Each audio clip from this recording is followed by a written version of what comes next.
आमदार अपात्रता निकालाविरोधातील याचिकेवर 8 फेब्रुवारीला सुनावणी होणार आहे। आमदार अपात्रता निकालाविरोधातील याचिकेवर सुनावणी सध्या लांबणीवर पडली आहे।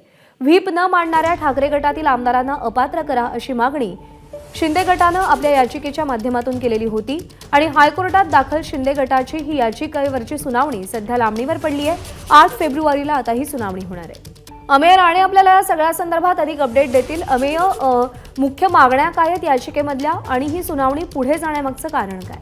सध्या या संदर्भात निवडणूक आयोग तसेच विधानसभा अध्यक्षांनी आता आपला निकाल स्पष्ट दिलेला आहे। त्यामुळे शिवसेना ही शिंदे गटाची आहे आणि त्यामुळे त्यांचा व्हीप मानणं हे शिवसेनेच्या सर्व आमदारांना लागू पडतं। त्यामुळे ते ठाकरे गटाच्या 14 आमदारांना सुद्धा लागू पडतं। या मागणीसाठी भरत गोगावले यांनी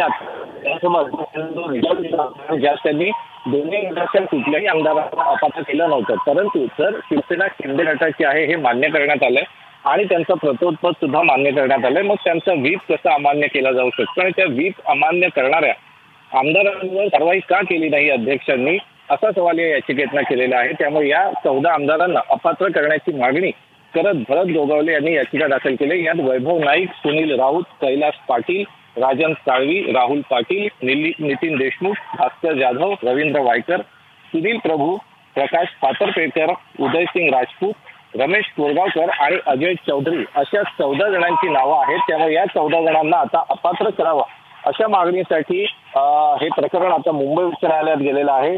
कालच प्रकरणाची पाहणी पूर्ण झाली आणि याची परत आजच मिळाला आम्हाला थोडा वेळ लागेल असं प्रतिवाद्यांकडून सांगण्यात आलं। ही विनंती मान्य करत 8 फेब्रुवारीपर्यंत या 14ही जणांना गोगावले यांच्या याचिकेवर उत्तर देण्याचे निर्देश देत तुर्तास सुनावणी तहकूब केली। त्यामुळे शिवसेना आमदार अपात्रतेचा आता 3रा अंक मुंबई उच्च न्यायालयात सुरू होताना आपल्याला पाहायला मिळतो। धन्यवाद अमेय, धन्यवाद दिलेल्या माहितीसाठी। एबीपी माझा, उघडा डोळे बघा नीट।